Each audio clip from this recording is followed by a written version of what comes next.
We made it to the promised land. FC Barcelona got promoted in Season 3 in good fashion. We had to get a playoff over the line. And thanks to everyone that tuned in for the Go Fuck Friday stream to watch FC Barcelona in playoff action secure our promotion. But there is no rest for the wicked. There is a lot of business to get done if FC Barcelona are going to be ready with all of the new changes MFL has set out for us for Season 4. In the video today, we're going to get crack-a-lacking. We're going to be getting to see the changes we've had after rollover day. All the players have got a little bit older. Some of the new mechanics have already began to be rolled out as well. And with every passing day, the transfer window's about to open. This is a great time to get playing. MFL, if you're brand new around here, is Meta Football League. It's a football management game where everyone who you play against is another player of the club. There's a confined pool of players. It's its own little universe. I always like to think of it as Football Manager. Once you've played like 10, 11 seasons down the road and the whole game has become like regenerated players, where there is this fine balance of there is only so many world-class talents, there's a lot of prodigies, there's a lot of prospects, and there's a lot of just good journeymen that can come in and do a job for your squad. And because it has that network feel to it where every opponent you're playing against is another player, it's just been a great experience. It's been a great game. And if you're somebody like me who grew up playing Football Manager type games, this is something you're going to have a lot of fun with. If you do open your account by clicking on the link that's in the description in this video, you do support me directly and all the content here at the channel, so I am sincerely thankful if you do so. But please make sure you click on the link, sign up directly, allow cookies and all the rest of it. And once you buy your club license, which is the equivalent to like buying the game, essentially you buy your club, you call it what you want, you design the badge, and with all the AI image generator stuff that's available on the internet these days, some of the club designs are absolutely fire. But once you buy your club and you name it and brand it and do all that kind of stuff, you're going to get yourself a free player pack as well. It's genuinely the best way to sign up, and if you do start playing this game by not clicking on that link, you're a couple of players behind everyone else. So help yourself, help me, help the channel. If you are going to play the game, click on the link down below, sign up directly. And if you do get stuck, or if you've got any questions, of course, reach out and I'll do my best to come and sort you out. But yeah, let's just get stuck straight into it, because I've been really waiting to do this for a couple of days, because as soon as the playoff was confirmed win, I was already into the market. We've already made some moves as well. And we know already from some of the lessons we've been learning on this channel, playing MFL, evolving through the seasons, this sort of business we do need to get done in this window. But as we jump onto MFL, we've got Season 4 is here. Welcome to Season 4, Manager. And we're going to get a nice little rundown on some of the changes, some of the colour changes as well that we're getting for some of the cards. Because MFL, all the players have an overall rating based on their core statistics, their core attributes, and there's just been a redefinition on what category of score a guy is to be a common or a ultimate, limited. These things have been kind of readjusted. So it's just a nice little overview for that. And this is with a view of making the entry-level players cheaper, entry-level clubs easier to get up and running. So genuinely, there's never been a better time to get started. There's a 40% increase in rewards as well for this season, which is massive across the board. And there's now better negotiations and new competitive rules. So normally and we'll get into this in a bit more detail if you're newer, but now when you're setting your availability, if you own a player that you're not going to play and you'd like someone else to use them, and you earn some revenue from any success that they have, you can now actually edit it per division. So if your guy is maybe good enough to play in, a spectrum of leagues, depending on what sort of club, an ambitious one or whatever, for whatever division wants to come in, you can alter, like I'll accept more money if they play down a level because they'll play all the time, or if he's in a higher league I want more because there's more, whatever it is, you can edit all that now a lot better, which is just lovely for negotiation. A new era of MFL is here with more rewards, smarter gameplay and deeper strategic elements. This season is shaping up to be our biggest yet. Time to make your mark. Love a bit of that. And then we get the blog, which came out a few days ago, which I'm sure we've covered on the channel already. Yeah, I'm 99% certain we went through this blog already, so I'll link that video at the end of this one in case any of you want to check that out in your own time. But as I get into the actual website, we go and check our old inbox. We've had some offers coming in right now. There's some people like me that are trying to do, yeah, we sold them. We've sold another player, guys. The transfer kitty has been going quite well. So I've actually had a few sales already, and when I seen this notification on the inbox, I thought we've had another offer, because Sean Jensen here has had a lot of offers since I put him on the market for sale. And this is a guy that we've had packed in the club for a while, isn't really making the squad, is like a firm part of my second string in ice and in stone. And now that I'm in bronze, he's just not going to be anywhere near it. So when he was out there, I was getting some interesting offers. I might have let him go out. I think somebody sent me this guy here was pretty well set on, yeah, I'm going to play him, which is fine by me. But I was happy to stack these offers up and wait until we get the transfer window open, number one. And number two, wait and see if anyone would actually buy him. Because I didn't actually make his contract available. People were seeing that he's been listed for sale and trying to make contract offers, which I'm kind of open to for some of these players. But for a guy like this that we sold for $18, which after over the weekend, selling this little Eggved guy for $2, Okazaki for $3, and Leon Ball, who was our third choice left back, who was on loan last year, we managed to sell him for $15. On top of the sales we made last season, we sold a few guys for like $7. Gave us a little bit of a transfer kitty, gave us a little bit of a transfer fund. And now that we're coming into the new season, I think the rollover day thing might actually happen tomorrow at point of recording, which is when the transfer window opens. But with that kind of imminent, I started already trying to have a look at my squad, thinking about the season ahead, because we've already managed to secure a couple of transfers. No, it is today rollover day. And now we're in the process between today and tomorrow of just, some of the moves and everything actually just progressing and migrating across the game.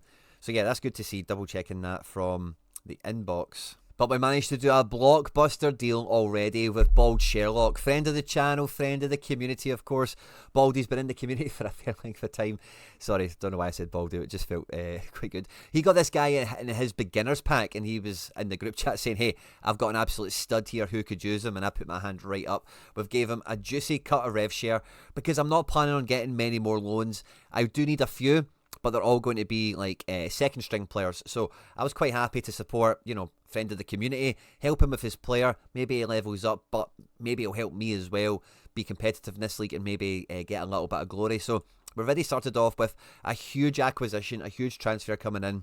And then with him coming into midfield, that's going to move Bodnarenko probably to left back for me coming into this season, which I don't know how it feels, because he's obviously a 71 rated left back. He was rated 63 whenever we did play him in centre mid, but he was exceptional at centre mid. So I'm hoping we can keep him being his exceptional best self in left back rather than at centre back. So centre mid, with Tito Hosney coming in.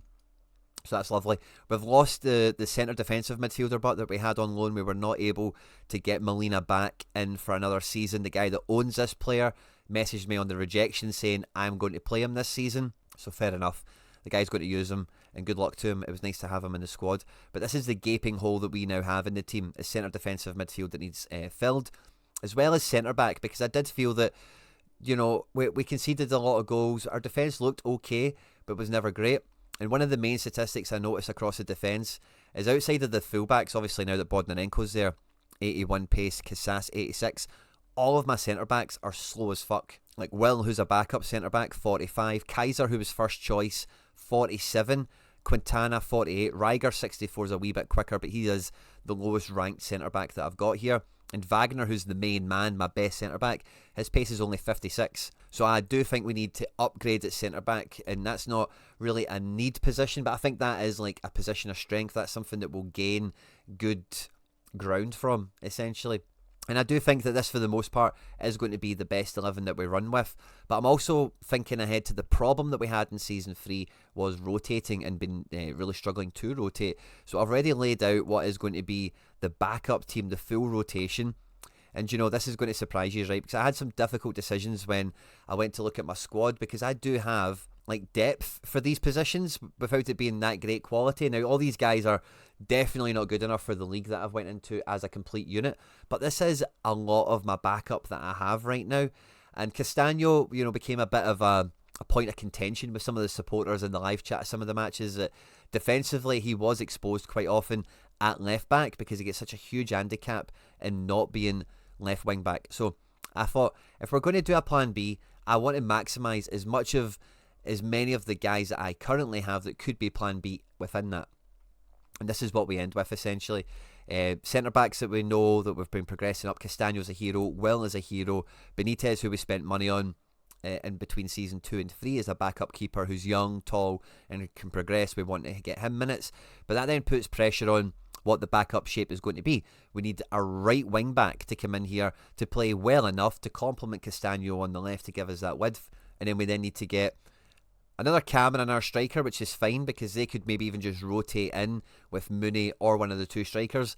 But then again, we need a left mid and a right mid, which are things that I don't really need for my best 11. So left mid and right mid, I've already decided I'm going to try and bring them in on loan, and there's maybe a little bit less pressure on them being best team level players. They can be like rotation pieces, players are playing the cup, that sort of thing. But a right wing back of this kind of standard to help the rest of these guys, a cam that is close to Mooney, if not better than Mooney, and another striker that I'm kind of open. Maybe that's a loan, maybe that's someone we sign. I'm still undecided on that one.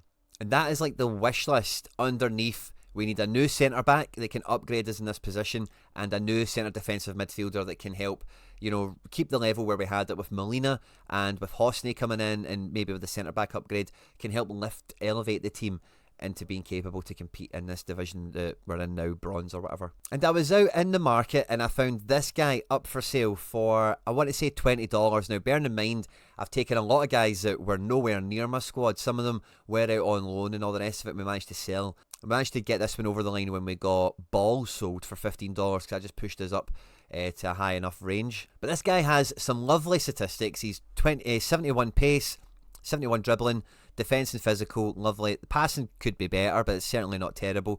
And for a right wing back, at 29 years of age, he's 6'2". This guy, I've got no pressure on putting him in the first team. I'm not worried about him getting better. I just want to have him in for his peak years, and whenever he rotates in at right wing back, he's going to do as good enough a job as you would expect him to. He's played enough in his career where he's got some solid credentials. I'm quite happy to bring him in. And this player, spending $20 on him makes the second tier guys I'm going to build that shape around now. That's the back five composed.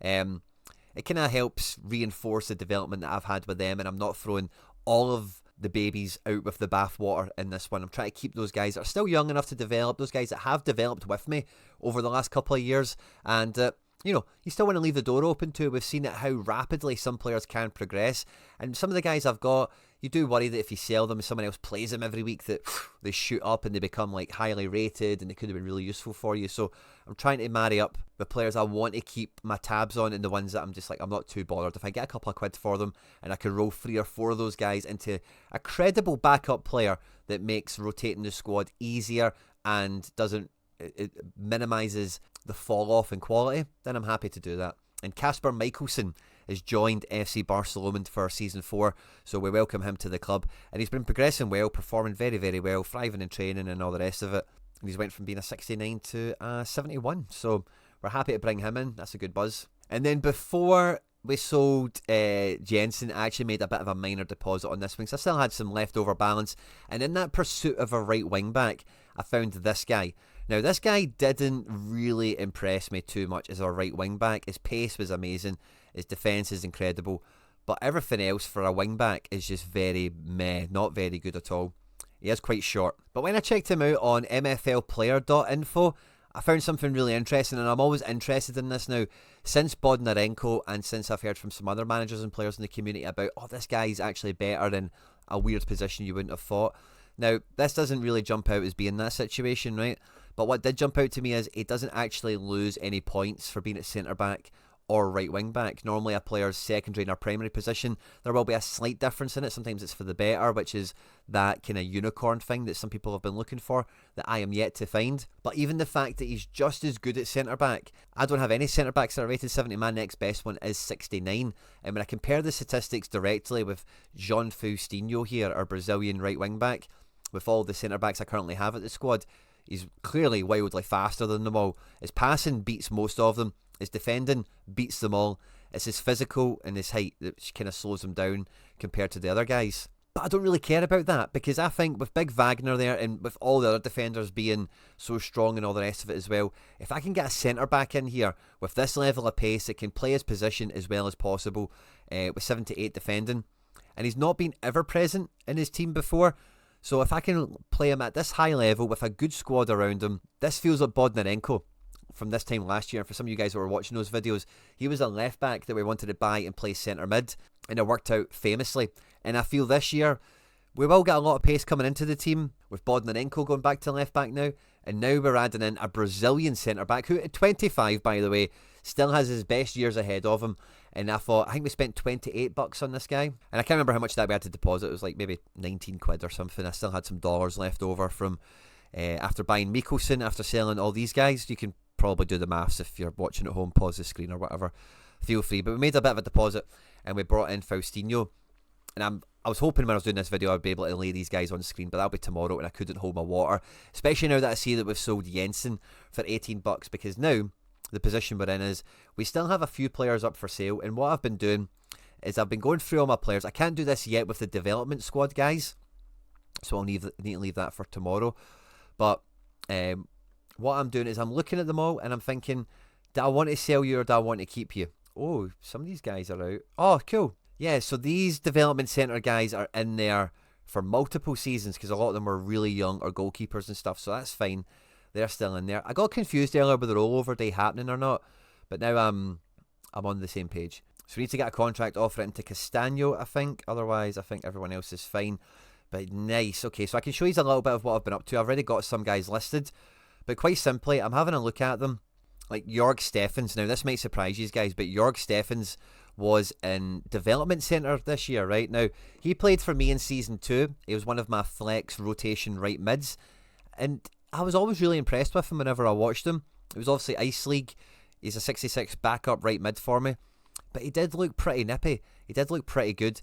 And since getting him as a 63 rated player, I put him in development centre as well. He's came out as a 66 rated player, which is lovely. But the thing with Jorg Steffens that I found when I was doing this before, we'll do this now with the development centre guys, see if we find another one. But what I found with this guy is that although he's a 66 rated right mid, in his secondary position of cam, he's actually rated at 69, which is the exact same rating as club captain Liam Mooney. Now, some of his statistics are not that different to Mooney's actually. They're very similar, very comparable.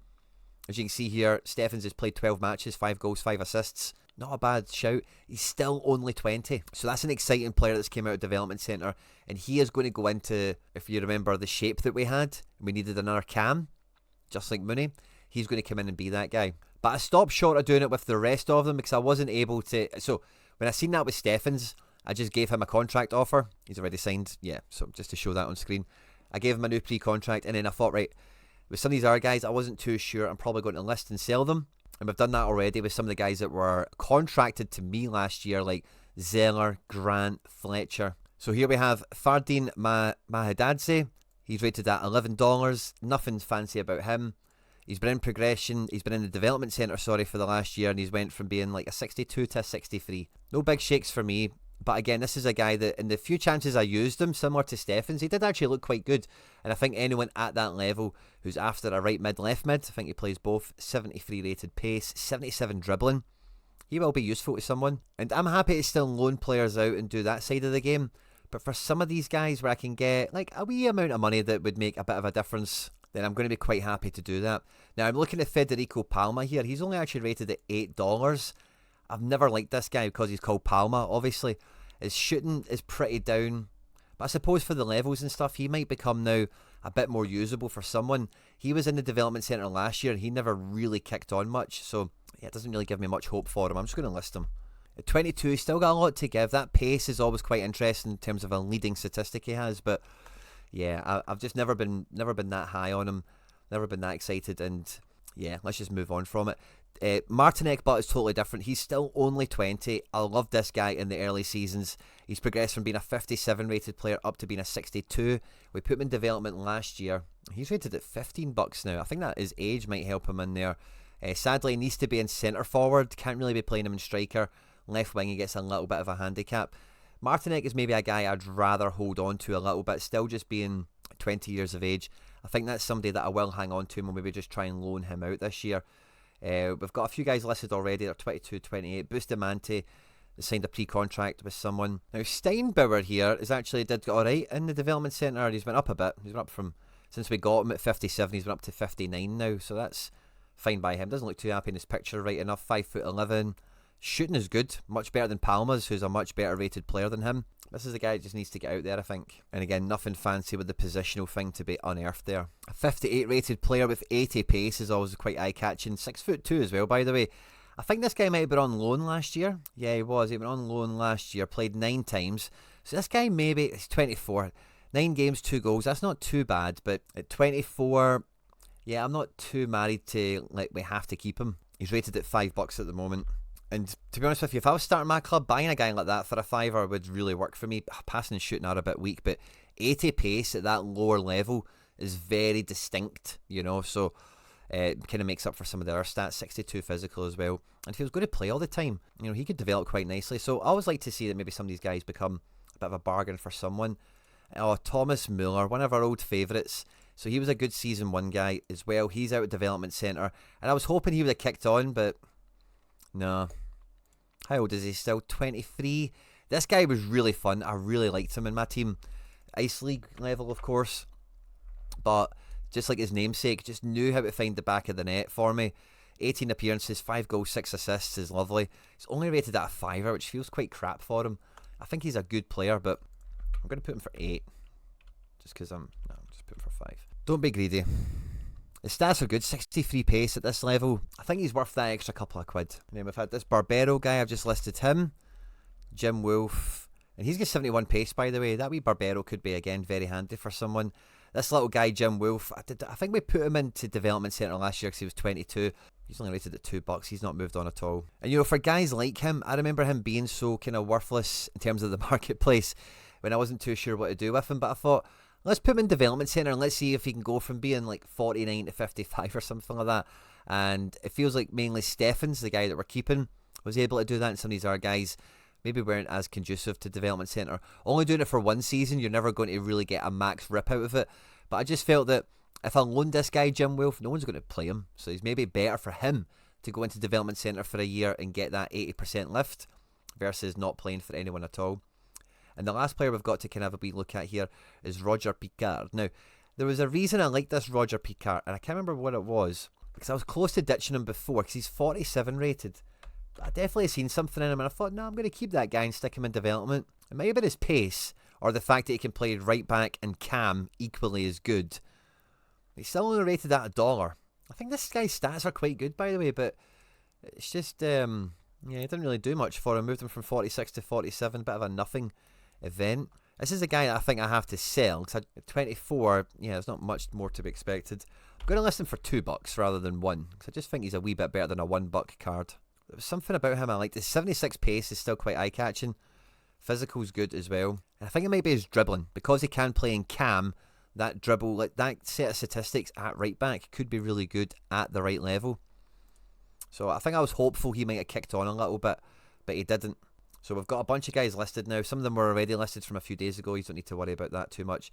We've got some guys that we're still going to loan out. We've still got some guys in development, of course, some backup goalkeepers and whatever.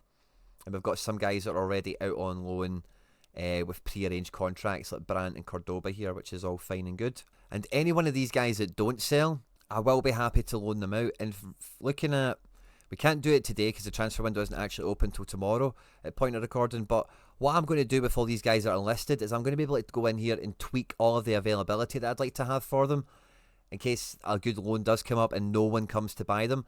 Some of the guys that are worth a few more quid, like Zeller's listed for 25, Grant 20. Like, I do want to sell those ones, but yeah, guys at £10 and below, I'd rather just sell rather than loan out for the most part. But hey, beggars can't be choosers. We'll see what offers come in and we'll roll with the dice, as it were. I'm not quite ready, I don't think, today to go back into the market for a CDM, because I think with the transfer market like waiting to open, I do think that better players will become available tomorrow probably. But if we try and have a look at just generally what's kind of lying around today, in case there was a wee sneaky snipe we could make. By the way, there is. We've got about 20 quid. Who's this guy all about? Not quite as quick as I would like. Secondary position right back also. Age 30. That puts me off a bit. Let's put max price $30 just to have an idea of what's going on. I don't mind experience. I don't mind the guys being older, but if they're slow as well, that's just not something I'm going to vibe with. So our balance right now is 19.75.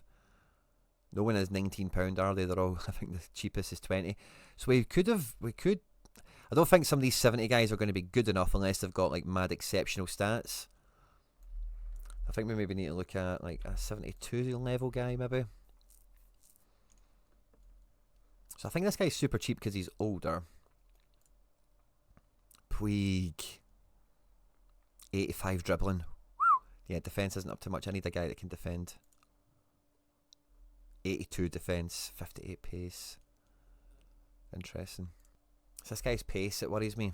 He does actually tick a lot of boxes. Cheap enough. Dribbling isn't quite good enough. This guy's not bad either. His dribbling's a lot better. He's a lot quicker. Yeah, I think I like this guy. Ballant. 27. He's went from being 70 to 73 over the last couple of years. He's kind of tempting, isn't he? Oh, this is the sort of guy I'm after. So what we want to check with this is how does he play in CDM? His first position is centre mid. CDM, he's a +1. Ooh, I like that a lot, by the way.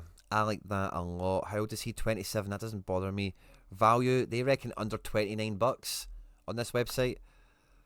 And what do they have him listed for here? 50? Jeff T. Holding high. It's a bit of a shame that you can't... That's his main player from the looks of it. It's a bit of a shame that you can't send an offer in that regard. But Gerald Herbst, I really like the look of this guy. One less at right mid, centre mid, he's okay, but yeah, defensive mid. Yeah, I'm quite smitten with this guy, but I don't know if I could pay $50 for him. And we wouldn't have found him on only primary position. I find that really exciting, by the way, that he's a +1 at CDM. Because if we can get him playing more... I say playing more, he was the main guy, but in a better squad, I would suggest up a league as well. Last season, season 3, did he play across 2 squads maybe? 6 and 8. He only played half the season. That's really weird. Yeah, I'm really interested in buying this guy, but $50 is... Oh, he's under contract for another 2 seasons, is he now? Going to put ice on Gerald Herbst at the moment, but I'm 100% writing this guy's name down. And if we can roll some of the backups into funding a guy like him, well, that's what we need to do. That is the next order of business. So whether we can do that ASAP and just pay the fee that the guy's after through gritted teeth, then maybe we do that. But I am pretty buzzing because it feels like, yeah, the only other thing that will be left to do, the transfer window opens to, oh yeah, that's so. What we need to see, we've got Tito Hosney coming in here. We've got a new centre back coming in. We need this CDM spot filled. Then the first team is fine. But for full rotation, we have, I don't know why Castagno's not here.